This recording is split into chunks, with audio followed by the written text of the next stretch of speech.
Romeo plus Juliet is a film released in 1996 adapting the widely popular play Romeo and Juliet.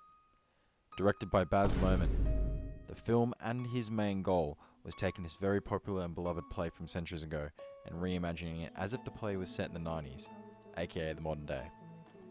This idea, along with Baz's very zany and fast-paced directing style, results in one of the most impressive adaptations, as it juggles being a faithful adaptation while modernizing it.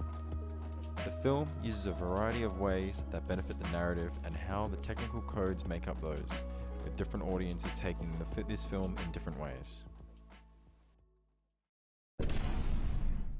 For every movie, there's many different ways one can be approached. At face value, Romeo plus Juliet seems no different. However, due to the source material that the film is adapting, along with when it released in the 90s, there are quite specific ways this film can be interpreted.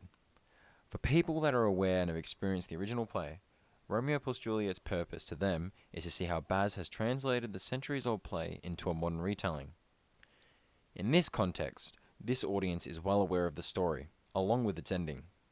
The movie knows this, so one of its main goals is to show this audience that anything can be faithfully adapted while changing the context completely. The original play's narrative is a timeless one, which is why it is looked at even to this day. For anyone that goes into this movie ready to pick it apart, it's actually quite respectful of its original setting. For the context of someone viewing it critically and analytical, there is a lot of Easter eggs or cool details that still hold up in the movie's favour, like how Mercutio's cross-dressing is a reference to acting in the 1700s, only consisted of men, and how Mercutio's death takes place at a theatre, indicating its original roots. One of the other main goals for the film and Baz is to modernise the story for general audiences. For the common folk in the 90s, this film seemed like to go for an edgier retelling with modern stars like Leonardo DiCaprio. To the normal folk viewing it as a normal movie, this can mostly be seen as one. Romeo plus Juliet can be taken in these different contexts, depending on the situation, whether that's 30 years ago as a normal view or looking at it critically today. Romeo plus Juliet has a lot of different elements about the narrative, with it liking to use different tones and settings to represent its main characters. In that regard, it feels a little unique compared to most films, due to the way the film has laid out its story. With nearly all of Juliet's scenes, the movie uses a more warmth feeling, and builds on that in Juliet's part of the narrative. They represent the innocence of Juliet, which create a heavenly-like moments in the film. This is a very stark contrast to Romeo, who starts to get progressively worse throughout the film. Everything around him, particularly the lighting and the mise-en-scene, reflect on his declining mental health.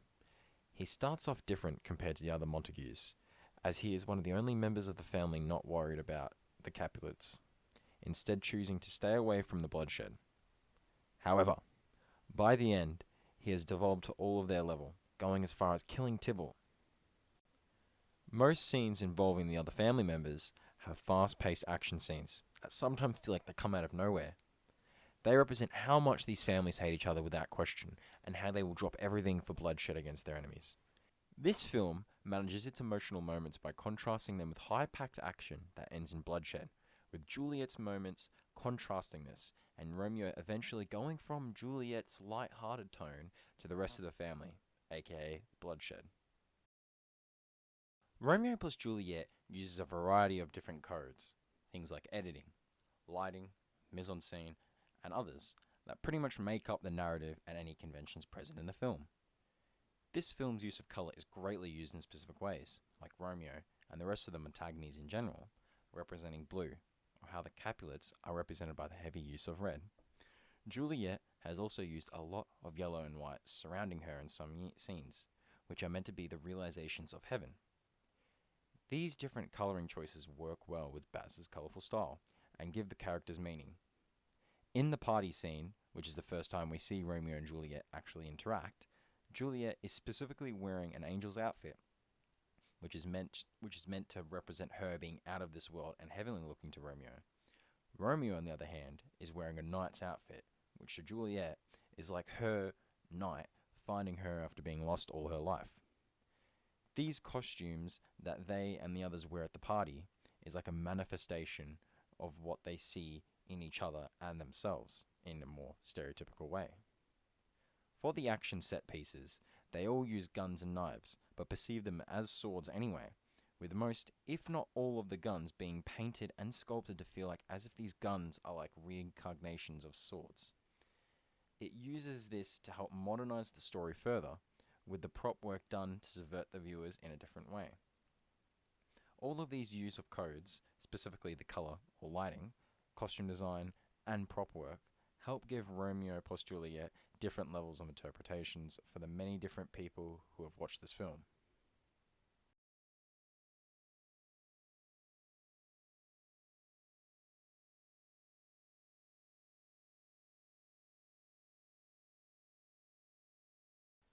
Romeo plus Juliet caters to the different audiences that have consumed the film. It also has a different style, balancing an inconsistent overall tone by giving the film high-paced moments along with an emotional core. The film uses a variety of different technical codes to properly convey the representations present in the film.